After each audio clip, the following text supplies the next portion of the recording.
constantly recited the Lotus Sutra. When he came to pay homage to the master, he bowed but did not touch his head to the ground. The master scolded him, saying, "If you bow without touching the ground, isn't that like not bowing at all?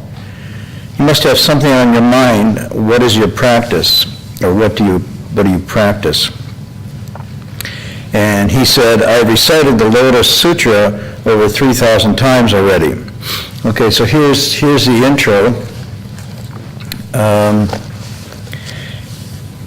By this time he's a bhikshu, but he couldn't have become a bhikshu until age what? It says he left home when he was 7. And you can do that. You can even do it, I suppose, earlier if you have some intention. I don't know when kids start having a mind of their own. Sometimes it's before 7. Sometimes it's the terrible 2s. I don't know if anybody a 2-year-old left home, but it's open.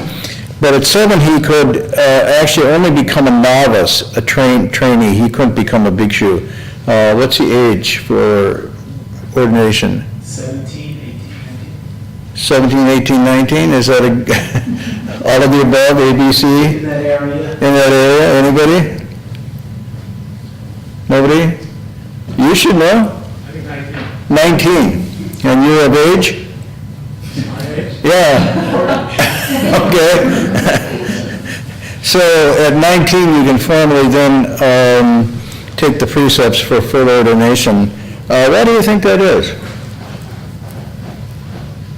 Why would you be allowed to enter the monastery, even shave your head and put on novice robes, and leave your home and family to become part of the seminary life? But you can't formally take the full ordination until you're 19. You're still under the guardian of your parents. What? You're still under the guardian of your parents. You're still formally under the guardianship of your parents? In the United States, I think you're legally At 18. emancipated, if that's the word. I mean, your parents are emancipated, you're emancipated. Your parents, they go on indebtedly for a number of decades, sometimes till you're 50 or 60. Still coming home to raid the refrigerator, get the credit cards and whatnot. So I don't know if parents are ever emancipated, but the kids are emancipated technically at what? 18, right? So it's not so much that you're under the guardianship of your parents, because your parents may say, "Oh, you're 8 or 9, you can go to the monastery and live there, and we free you up." But there's other reasons. You need to know what you're really doing, Yeah. It's sort of like to really ordain, which means to make that commitment. It has to come from your heart very deeply, and it has to come with some consideration, and I would say maturity. Now, 19 was set at this time. This is going back hundreds of years at the date of maturity. I'm not so sure 19 is a cutoff point these days. At least 30. Everybody's laughing. Everybody's putting a year past where they are. Yeah, I'm almost 70. I'm not so sure I've grown up yet either. But the idea would be, and now we know neurologically at least, even at 18 or 19, there's still some pretty significant development going on in parts of the brain that would make you not so mature or able to use discerning reason until that develops. This is actually true. So in some senses, this is why young men at that age become or make really good soldiers, because on one hand, they don't have a deep sense of self-awareness. They don't have a sense of dangers or cause and effect at that level. They feel they're immune. And so they're easily swayed into doing things that, with second thought or third thought, they would stop and pause. It's also why among that age group, somewhere between 13 and 21, 22, what they call tragic accidents or accidents are the leading cause of death alongside with suicide. Very interesting that both of these. And it's because at that age, the sense of danger is not deeply developed. And it's not a question of social maturity, it's actually a question of brain development. That part of the brain that figures those things out is not quite developed at that point, so they take more risks than usual. Anyhow, I'm digressing. 19 is the cutoff point because there you're considered mature enough to make that decision to go forth. He's obviously done that, but from age 7, probably he was in the monastery up till the time he became a bhikshu. We don't know how old he is at this point, but clearly he's past 19. And he constantly recited the Lotus Sutra. Anybody know what that text is? It's called, sometimes it's called the Wonderful Dharma Flower Lotus Sutra. Anybody remember hearing about that? What did you hear about it? It's the teaching about empty out the emptiness. Teaching of emptiness. No, empty out the emptiness. Oh, emptying out emptiness. So, because of this reason, somehow they left the Ah. teacher, yeah. Okay. Anybody else know this Lotus Sutra? Wasn't it the first sutra spoken by the Buddha? Technically, probably not. It's one of the earliest texts we have in translation, way back. But it's usually the Avatamsaka is listed as the first teaching. But it's a very, very early Buddhist text. Anybody else? It's about flowers and botany. No, it's the flower is a metaphor, right? The opening of the mind, the opening of wisdom. Anybody else on the Lotus? Nobody knows anything about it, huh? I've only mentioned it probably 100 times. All I know about it is the Kings of Sutras. That's the Avatamsaka too. Oh, really? Yeah. I'm always confused about what's the king and what's like the king of kings. The King of Kings is called the Avatamsaka. The king is the Dharma Lotus. I thought so too until someone, I don't know if they were correct or not, but they told me that the lotus is the king of all sutras. Who told you that? I'm not sure. You Googled It it. was Reverend. Huh? Or maybe. Yeah, maybe you Googled it. Or someone on Facebook told you, but this is not, okay, so the reason it's presented as this is because it's the text that first very formally and powerfully proclaims that all beings have the Buddha nature, all can become Buddha. And so it's stating in very unequivocal terms that the capacity for full awakening, the capacity for this great wisdom and compassion that seems to be manifested in a Buddha or the Buddha is universally available to every living being. It's not greater in sages or bodhisattvas and less in people. It's of the same fundamental nature. And the only difference between a living being and a Buddha or a common person and a sage is the degree to which they've cultivated and developed that capacity. So that's why the teaching goes in this. The three vehicles are pushed aside in favor of presenting what's called the one vehicle, the Buddha vehicle. And the other vehicles, or which you could say paths of spiritual cultivation, which was the Arhats and the Pratyeka Buddhas and the Bodhisattvas, are now presented as Buddha as merely transitional or provisional teachings aiming at getting at the Buddha nature. So then it's set up in such a fashion to say these are not, say they're false, but they were set up expediently to get you going along the way. And of course, this is the great teaching where scores of people who don't want to hear this get up and walk out in the middle of this assembly, which you're privileged to do tonight. If you either you don't like what I'm saying or you think you missed the Black Friday sale, you can get up and walk out and go get it. And so this becomes a very powerful teaching in the saying all paths of cultivation, all spiritual paths of cultivation aim only at the one great matter. And this one great matter is going to be talked about here. But the one great matter is, first of all, that we're born and we pass this time, we get old, we age, we die. And the question is in the terms of what's the meaning of all that. That's one definition of the one great matter. The other definition is that Buddha has come forth to teach, to guide, to inspire because of this nature we have and that we haven't fully developed it. And so it's a compassionate gesture to come forth to have us realize the knowledge and vision of a Buddha, which is, again, that innate capacity undeveloped. Much like a parent wanting to see the full talents and abilities of their child develop. They can see it, and maybe it's a little dormant or it's just below the surface and they know they have it, so they provide every opportunity and conditions for this talent to manifest and come forth. If you're a tiger mom, you go overboard in doing that. You know, if you're just a regular good parent, you see yourself as nurturing that innate potential and talent, not necessarily trying to form the child in your own image and likeness, which some parents mistake for bringing out their innate talent, because how could they be better than I am? You know. Anyhow, so this is the one great matter that the Buddha is talking about in this sutra. This is probably the most well-known and I would guess translated of all the Buddhist sutras. There's many, many versions about this, and throughout East Asia and the Buddhist world, this is a very revered text. Now, it's also a long text. It's not short. It's got about 7 volumes. And so if you were to recite these 7 volumes, how long do you think it would take? Why would it take a day? Can you do it in a day?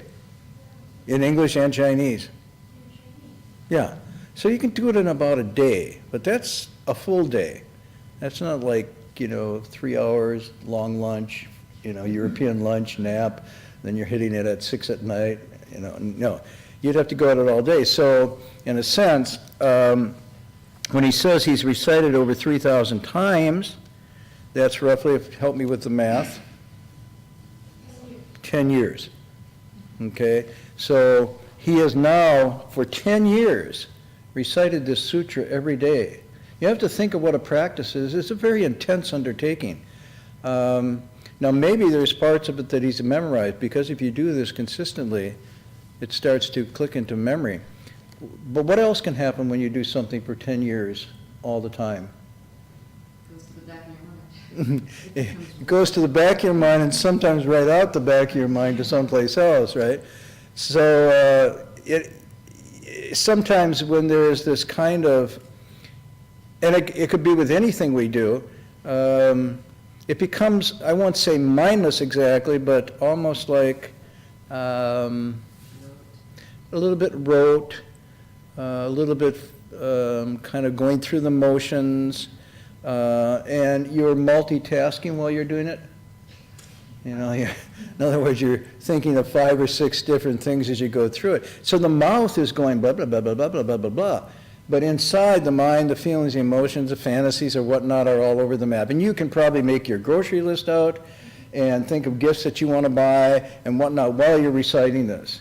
So to do this really single-mindedly, sincerely, you can understand how this it could become a meditation practice. So when we think of meditation, we think, well, we're sitting in meditation and we're bringing the mind back from all its digressions into this single focus concentration, and it's a bit of a struggle because it's the mind tends to wander, and the unawakened mind really wanders. But this doesn't make it any easier or harder by reciting this way. In fact, to recite in this way sincerely, working on those characters as they go through, even though you've done it, you can enter a state of profound concentration similar to meditation. And the converse is equally true. And meditation, by the way, because some people will say, oh, well, this is an inferior practice. You're just sitting there reciting a text. The really true practice is sitting meditation. But people who sit in meditation can get just as going through the motions and digress mentally as somebody reciting this. So it's not for sure that one is better than the other. More importantly, it's how it's done, the intention with which it's done, and the focus you bring.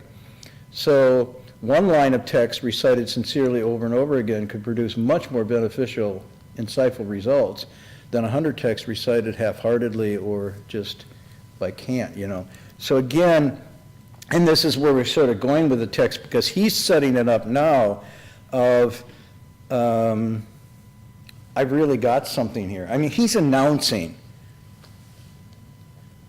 not only that he does the lotus text, but he's recited over 3,000 times already.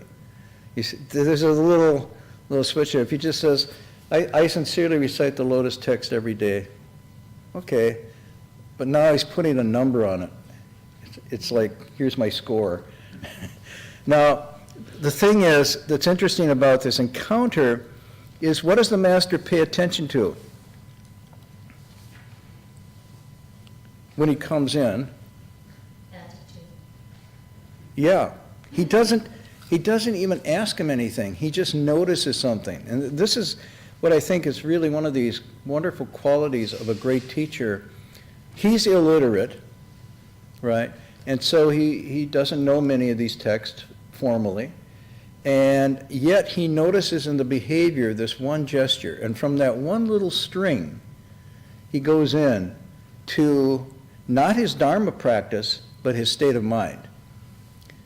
And right there he says, I notice that you did not touch your head to the ground. Why is that important?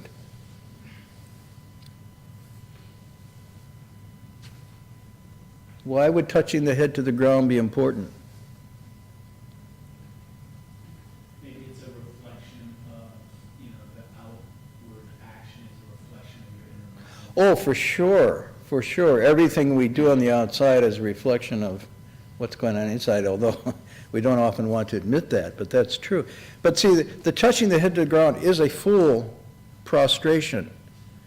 Okay, so it's not just this.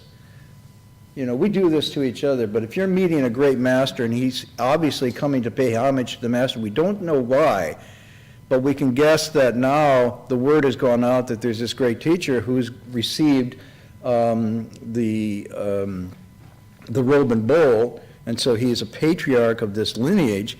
And so he comes in, but at the same time he's coming in to pay homage, he doesn't really pay homage. And so he doesn't do the full prostration. Now that means he probably got down on his knees. Now, I think it doesn't mean he just did this. If you look at that, it's saying you didn't touch his head to the ground. He probably got down, did a quick on his knees, and got up again, right?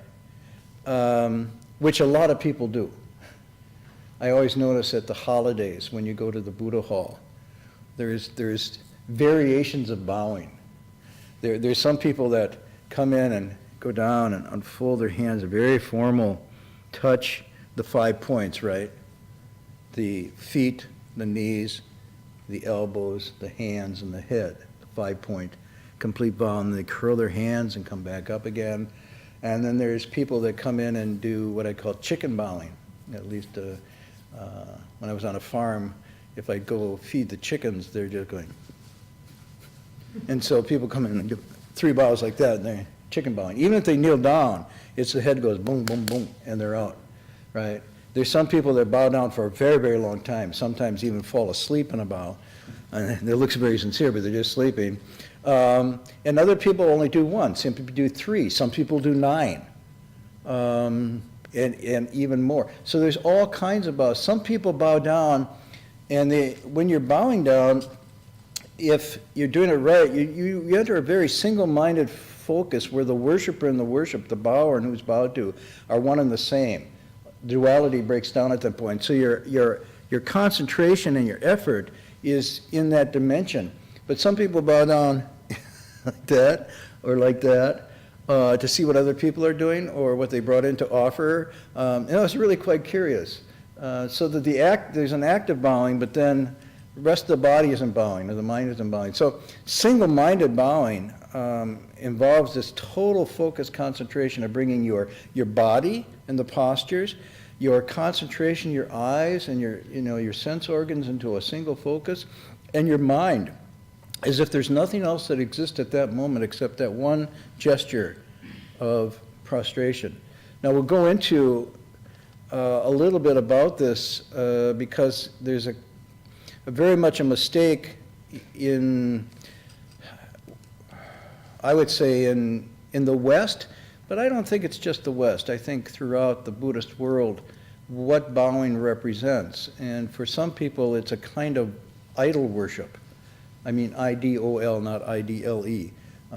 Idol worship, in other words, that you're coming in and you're bowing and worshiping these images or these icons, which really isn't the case. At the very most, they're just symbolic representations of states of mind or qualities of character, compassion, kindness, wisdom, that you are acknowledging exist, but also, in a sense, what you're saying, acknowledging that they are at least dormant, if not beginning to grow in you. And so the idea when you're bowing to these images, you're really bowing into your own nature. And so these are like mnemonic devices, they're memory devices to remind you of that those qualities are whole and complete in you, and you want to say, remind yourself, I want to develop this more, I want to be more kind, compassionate, and wise. Because otherwise it turns into a kind of idolatry, if you think about it, that you're putting the power of the emphasis out there in those images or icons. And even the Buddha himself, when he was alive, pushed that away. So how much less the representations of that over time as icons and images do you want to not get attached to and think that that's where the mojo is, that's where the power is in bowing to those. But rather they're used as devices, all these things are used as devices to cause you to return the light and illumine within. In that sense, you could see them as mirrors. They're mirrors to the soul or mirrors to the true mind. In any event, he's bowing, not touching the ground, and the patriarch says to him, if you bow without touching the ground, isn't that like not bowing at all, really? So there's no kind of politeness here or good to see you, I'm glad you came. It's he hits him right over the head. Then he says something, you must have something on your mind. What is your practice? What do you take that to mean? That's a very interesting line. You must have something on your mind.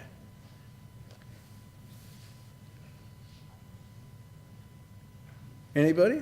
There's something hurried about not doing a full bow. Right, and therefore? He's distressed, not in the moment. Yeah, maybe, you have something else you need to attend to. That could be one level of saying it. Oh, you must be busy with something. You have something on your mind. I don't know. Or that he's too good for that. Well, yeah, so having something on your mind could be yourself. You must have yourself on your mind. I mean, there's different ways of reading this, but obviously he's saying either there's something on your mind, you're really busy and you don't have time for this, or there's something on your mind, meaning there's an impediment or an obstacle to you doing a bow. And that's kind of interesting. So why are you even coming here? If you're coming here to really pay homage to me, wouldn't you do a full bow? If you don't want to pay homage to me, why do you bother to come? So what's on, what's on your mind, guy? What are you doing here? He's like, you're not here, you're here, what not? Anybody else on that one? Has that ever struck you as a kind of interesting? But then why does he ask, what is your practice? That's the next question. So he says, there must be something on your mind. What is your practice? And by this he means, this is sometimes the expression is used, dharma doors. It's an expression that means the entry point of your spiritual cultivation. So it could be you practice bowing, you practice memorization, you practice meditation, you practice reciting mantras, you practice giving. You devote, your whole practice is about giving, about the dana paramita, or your practice is taking care of way places and monasteries and refurbishing them and bringing them up to speed. There's lots of dharma doors of practice that people take up. Reciting mantras. Some people recite the Dabe Jo 108 times a day, or the Sharankama mantra, and so forth. So he's asking, why is he asking what his practice is? So in picking the first question, or the second question, you must have something on your mind, is referring to there's some hindrance. And then the third one, what is your practice? Maybe it means like, what is your practice in, what are the obstacles? I feel like maybe he's going into his practice and to investigate what is hindering him from Yeah. the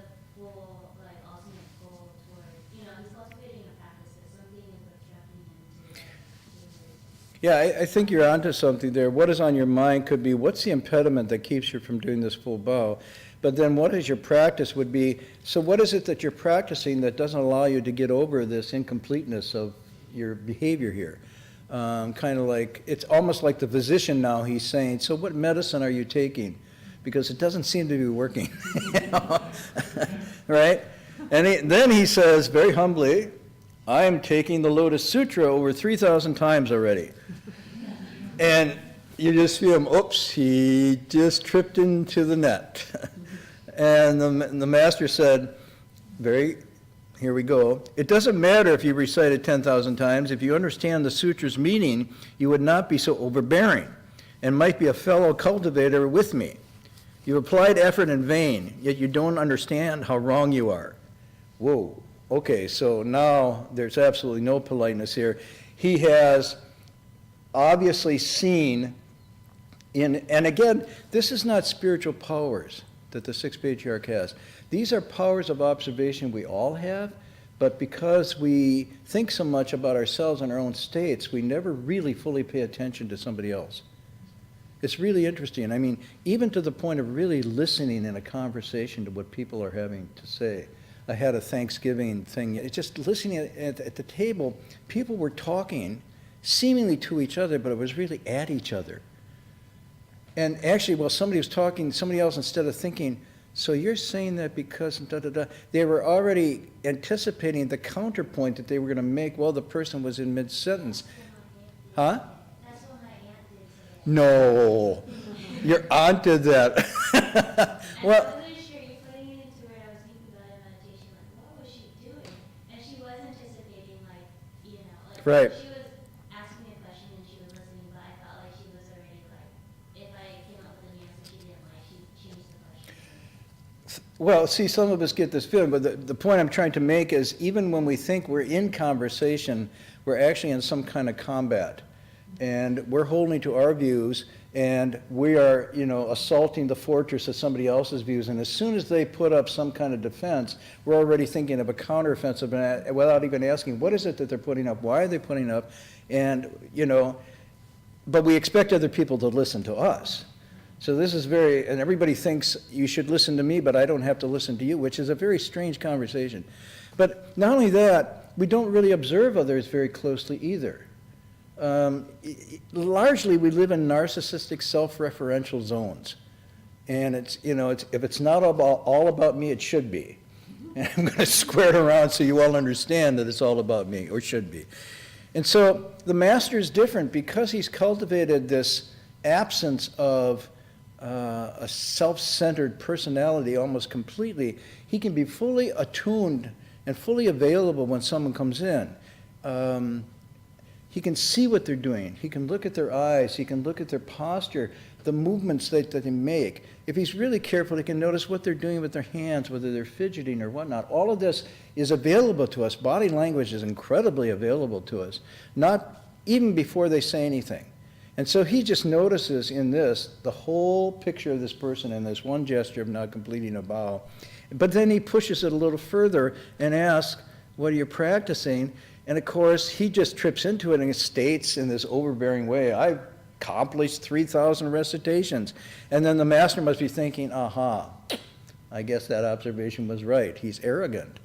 He's full of himself. And so now I can begin to respond. Now to this person, probably this seemed extremely fast that this whole thing happened. It's like, whoop, gulp, how did I get here? It was like checkmate within a couple sentences. And then he's probably thinking, wow, now he's saying I'm arrogant and overbearing. Maybe somebody's told me that before, but you know, I didn't pay attention. Or he's not being polite here, he's going right to the core of something. And there may be, in fact, a stirring of unease and self-recognition at the same time.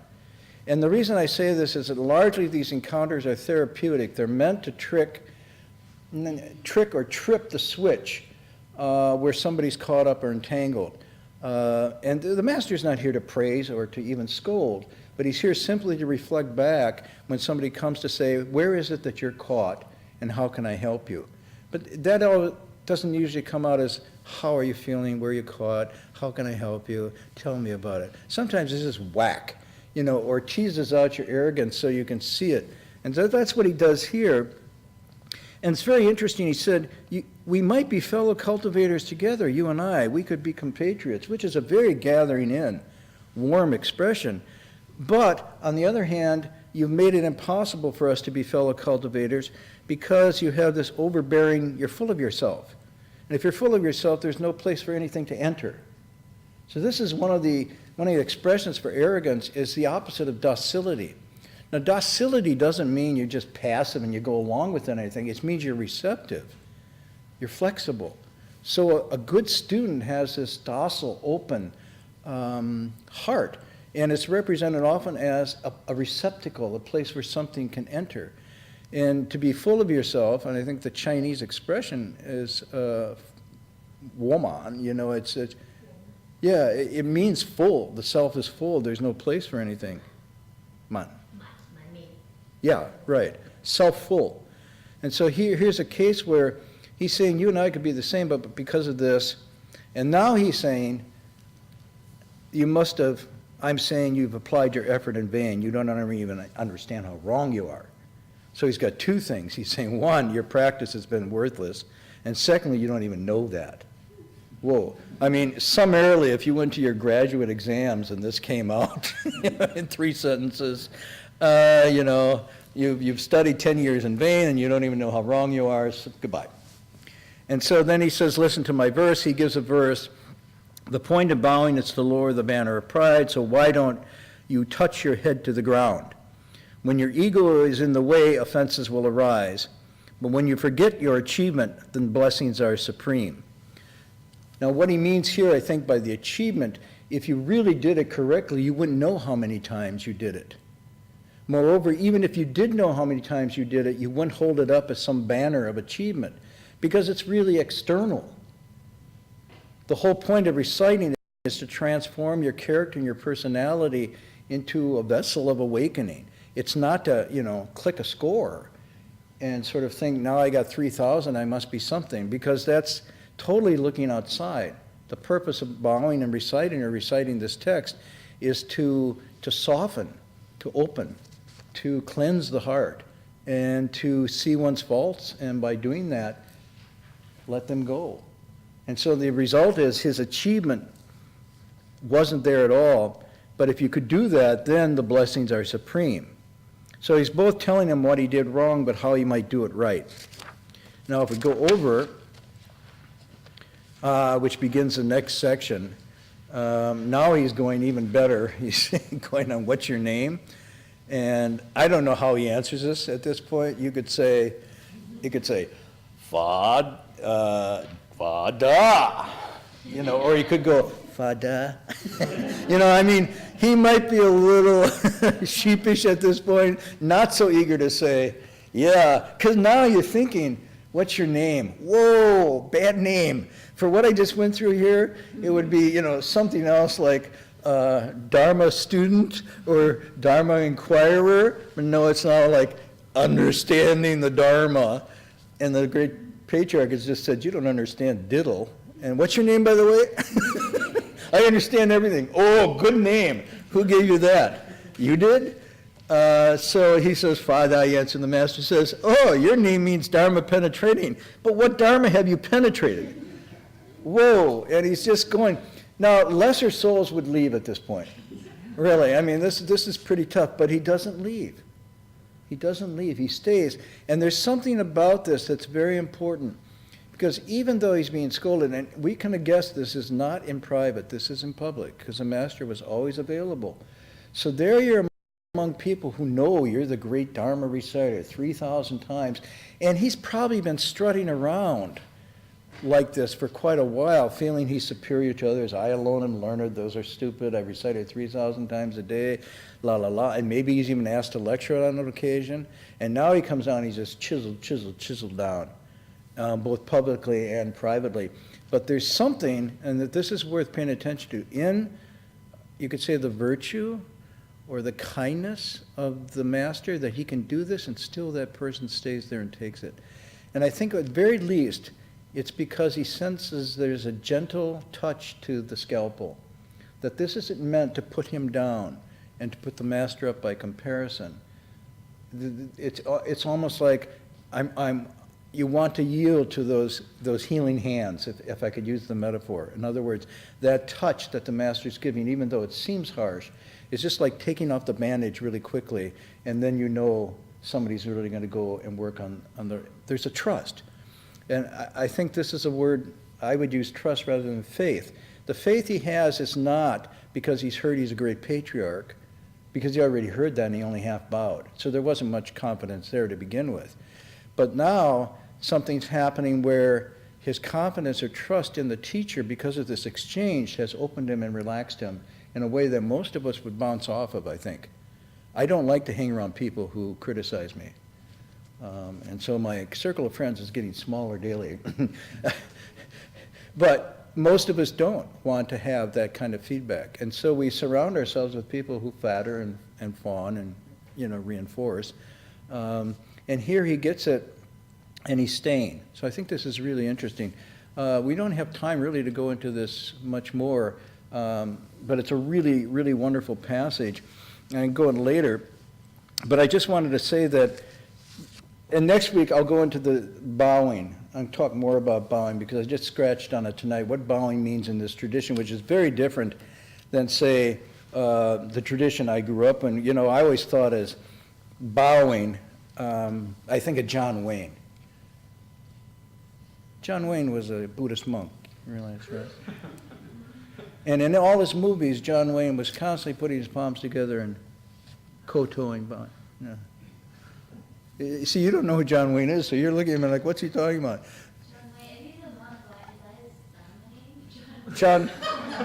Yeah, John Way, the way of John. His Dharma name was Always Humble. Yeah, Always Humble. No, John Wayne, anybody want to tell her who John Wayne was? He always sue people. Yeah, John Wayne was this macho cowboy. He's sort of the emblematic American guy, right? And in all John Wayne movies, he just knocks people out. He doesn't kowtow. One of his lines, I don't kowtow to nobody. I don't bow to nobody, right? So he's the epitome of the Western hero.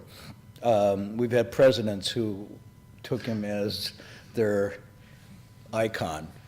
Let's see, Ronald, whatever, okay. So in his movies, any kind of gesture, it was a gesture of defeat or abasement if you bowed. To show someone else respect, it's almost like we feel we made ourselves less. It's really a funny thing. So if I show someone respect, it's sort of like I almost feel like I made myself less. And then it kind of irritates our sense of equality, or I won't say democracy, but the sense that we're all equal, we're all the same. So we never even call our leaders sir, like king or noble or duke. We say the president is Mr. President. So the egalitarian nature of our society just doesn't like to have high or low. And then we have a very, very strong Protestant tradition, at least in our country, and that has to do with then not worshiping both icons, but also ecclesiastical authority. And so bowing to a teacher, bowing to a monk or nun, in that tradition for both the egalitarian sense of, we're all equal, and then the other sense of a kind of anti-religious, anti-ecclesiastical is really tough. So on one hand, for me as a Western, a lot of times we want to receive the teachings, but then, we sort of come in and we don't really want to bow down to anything or anybody. So it's a kind of, and it's okay if the heart isn't there, but often the body and the heart kind of match. And so the very way we carry ourselves, whatnot, indicates an attitude. So I was just going to share a story. This is a true story, it's from the public record, but because I don't think this is necessarily just a Western quality. I really think that doing that is sort of a false dichotomy, East-West, that where this Westerners are sort of stiff and arrogant, and Easterners are gentle and passive and whatnot. Because most of that conflict last night was all Chinese people, that's right, it was Thanksgiving, so, and it's the same thing would happen with my family. So at that level, there wasn't any difference. So this public record story indicates this goes back a ways, this attitude of I want something but I don't want to bow. And I've told it before, so those who know it bear with me. But there was a famous Buddhist monk who was teaching in a remote part of China, and although it was remote, the nature of his teachings were so moving and profound that he had many followers. People would make pilgrimages to learn from him. And he really stressed some central teachings that everything's made from the mind alone, which is the core of the Avatamsaka teaching, and that the 10 Dharma realms, the hells, the animals, what are the 10 Dharma realms? Just quickly, don't Google it. 10 Dharma realms?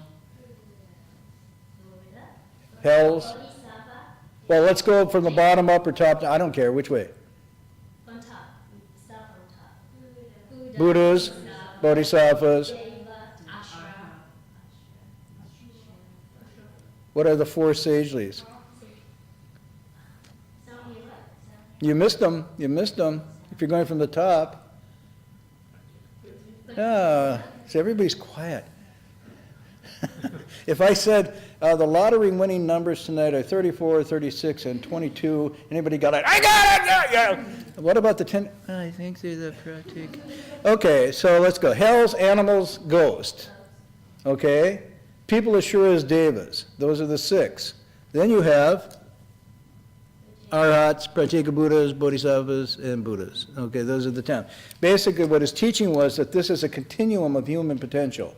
It's not really separate realms, but it's a continuum that we can enter or leave based on our karma throughout lifetimes and so on and so forth. So we're constantly, it's a kind of Buddhist evolution sort of thing, but it can also go de-evolution, it can devolve. I was telling someone last week, we were having a conversation with my teacher. He'd always ask us about what we're studying. Well, what did you study in college? And I said, well, I studied science. And so then say Darwin, and who was Darwin? Well, Darwin had this theory, master. And he said, well, what was his theory? He said, well, it's kind of controversial that people evolved from lower species into their form right now. And he said, like what? Like, from primates and so forth, like monkeys. And he said, yeah. So he thought for a while. He said, that's possible. Oh, I thought, well, that's interesting. And he says, of course, the converse is true. I said, what? He said, well, people can go back to being monkeys again, too. So he was presenting a Buddhist notion that our humanity is not to be taken for granted. We can cultivate it and move it forward, or we can degenerate. But anyhow, that's a digression. So this monk was teaching these teachings, and there was a samurai soldier who was very materialistic, and I mean materialistic in the sense that matter and what's available to the senses is all there is. There's no other realms. You're born, you do your duty, and you die, and that's it. So to talk about these other realms is to really confuse and mislead people and get them into superstitious things, and to the point where they might not want to kill, because if they felt that what they did had retribution in next lives, then they wouldn't be joining up to be samurai and kill and so forth. And that religion then, and especially the religion he was teaching, was actually a harm to the country. This was harmful. And people like this monk should be eliminated or challenged at the very least. So he came to challenge this monk. And he arrived in his full regalia. You ever seen the samurai movies? Yeah, it's pretty awesome, their gear. And they look like NFL players plus. And so he arrives there at the monastery and just kind of walks in, kicks the door open, and stands there with his legs apart. And the master's giving a lecture, and people are bowing. He's going, oh, crap, what's this bowing stuff? Gee, they should be bowing to me because I am somebody who's doing something. He's doing nothing but misleading people. And so finally, he just stands forward, and the monk says, oh, can I help you? He said, yeah, I came here to set you straight. And the monk said, oh, really? He said, yeah, you've been telling these people about heavens and hells and all this kind of crap, and I don't believe it. What's more, if you can't prove it to me right here, I'm going to kill you.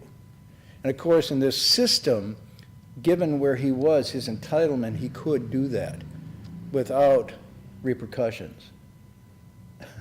So that's how it was in that society. Moreover, he was a royal samurai, which was associated not just with a lord, but with the emperor himself. And so the monk says, well, I'll try my best to prove it to you, but, and this is very interesting, he says, but before I start, could you tell me, honorable sir, what is your occupation? What do you do? And as if, so he says, well, I am the chief royal bodyguard of His Highness, the Sun Emperor. And the monk said, oh, I'm really sorry for the emperor. He said, well, what do you mean? He said, well, obviously he's in danger. What? Well, you don't have the muscles or the skills to cut your way out of a paper bag. How could you defend the emperor? Whoa, and the veins in his neck started to bulge, and he got really red, and he reached down for his samurai sword, and he was pulling it out, and the little monk said, just there is the hells. Whoa. And you could feel his energy and whatnot. He was just like pulsing with this rage and anger and hatred, and whoa. And the monk just sat there kind of waiting, and as he thought about it, he put his sword back in, and then he did a full bow with his head touching. And then the monk touched him on the head and said, just that is the heavens. And then the guy stood up and said, so did I show you that everything's made from the mind alone or not? So this is actually a true story from the record, but I used it to indicate tonight this idea that what he was doing was supposedly cultivating his mind, but he wasn't. And that where this is leading us is not to this outer realm of heavens and hells or Buddhas or Bodhisattvas, but rather to the inner transformation. And that's really what it's about. So if one is bowing or doing any practice and they're not having a transformation of your personality, I mean in a constructive way, you're not becoming a better person, you have to ask yourself, are you turning the Dharma wheel or is it turning you? Because if that's not happening, that's one of the markers to realize, and it's not that the practice is off. You can't say, well, this didn't work for me, I'll try another one. Because each one is a reflection of your state of mind. So there's no better or worse Dharma door, but the attitude is extremely important, and that's what we're going to see in these live encounters. He doesn't say reciting is bad. He doesn't say bowing is bad or one is better. He simply says, how and why are you doing it? And what's happening while you do it? And what's happening after you do it? And are you becoming, a better, more clear person? Then you're cultivating. If not, it's not. So this is a very, very different approach, but think about when you take up your own practice, because sometimes the practice you take up may not be the one that rubs you quite the rub way that it needs to. I'm saying this with somewhat of a smile. So we might take up practices that make us feel good, but not necessarily get at the underlying thing here. So that I will share with you. I didn't like bowing at all, and that's the one I took up for almost 3 years. It's exactly the one I needed because I didn't like it at all. Great Master Hui, who was a great meditation teacher. I mean, he wrote treatises on meditation. He refused to sit in meditation before he did 20 years of repentances, bowing. He bowed for 20 years, softening himself, preparing himself so that when he sat in meditation, he'd have a solid foundation. So there's something here. Even though he wanted to just go into meditation, he did the preparatory work of bowing. So next week I'll talk more about bowing because there's different dimensions to that here, but I just wanted to say what it isn't, and then we'll get to it. Okay, you're all tired. Either you ate too much yesterday or you shopped till you dropped today. Is it over? Is Black Friday over now? Midnight. Oh, there's still time to go. Oh, to go online and do it till midnight. Oh, knowing this economy, I'm sure there'll be plenty of time if you miss today. Any announcements? Tomorrow we have a lecture at 7:30 p.m. by Jim Washer, who will lecture Infinite Light Sutra. And then next week, Brother Hensher will come back from Taiwan, and he will. When's our delegation coming back from Taiwan? On Monday, I guess. Yes. Monday. It means that the next Saturday it will be Abhadasa lecture as well as 7:30 p.m. The king of kings of sutras. Okay, nothing else? And all the schedules goes like usual, and please visit our website if you want to see more worldly monasteries.org. Also, just traditionally, at least in our tradition and a lot, the holidays of Christmas and New Year's are periods of meditation in the monasteries, so that starting, I think, very soon, when does the Chan start? 11 December. Right, so there's I used to 1 week of this, a 1 week, it's called a 7-day retreat, and it's devoted to completely just single-minded reciting the name of the Buddha of limitless light. And it's really interesting that that happens that time of the year. So Amitabha, the Buddha of limitless light, but it's also your limitless light that you're doing. You do that for 7 days, and that's followed by an intense sitting meditation retreat called a Chan retreat that goes for 3 weeks. Right. So this is a totally different way to spend the holidays than you're used to. But if you're interested in doing this, then you can check with, or go to the website and look at the retreats and figure that maybe you want to do some of this during the holidays. Yeah, the Amitabha will be the December 11th to 17th. 11th to 17th for the that's Amitabha. And after that will be the Chan, the winter meditation. From the 18th to January 8th. January 8th. Right. So these are not easy. These are difficult because it's a little cold, and it's all vegetarian food. Not 5-star vegetarian food. But on the other hand, if you want an opportunity to sort of really get into your own space and mind and get to know yourself in a different way, it's worth doing and trying it out. Okay, what were you going to say? When is The last class for a Friday night? I don't know. I hadn't thought that far ahead. That doesn't mean I'm in the here and now. It just means I'm just irresponsible. So, when is the next? When does the semester end? we have 2 more weeks of classes. So today is the 20-something. Could somebody just look, because usually it's right around middle of December we take a break for people that want to do the sessions. So we will end when DRP ends. When is that? That is December 9th. And then, Last day of class is the 12th, so the last Friday is December 9th. okay, and then that would take us, if we did that, we'd be into the 16th or 17th for the next Friday, right? And we're past time. So let's tentatively say then December 9th, which gives us 3 more classes? 2 more classes. Okay. Can't we include student conferences? Well, we'll see, at least 2 more, perhaps a third.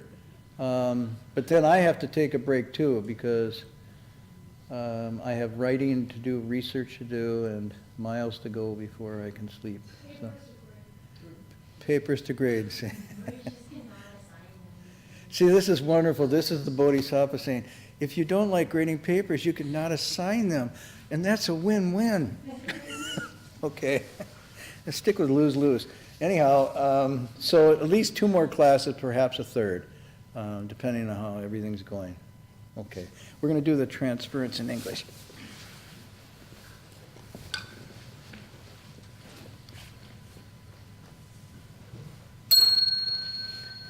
May every living being, our minds as one and radiant with light, share the fruits of peace with hearts of goodness, luminous and bright. If people hear and see how hands and hearts can find in giving unity, may our minds awake to great compassion, wisdom, and to joy. May kindness find reward. May all who sorrow leave their grief and pain.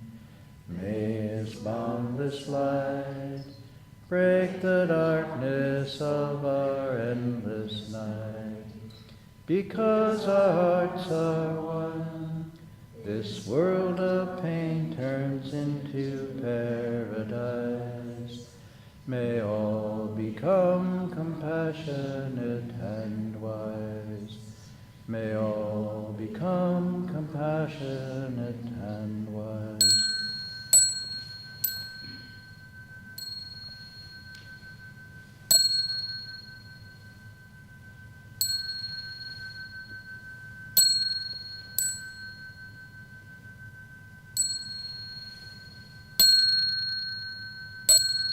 Ding Li San Bao.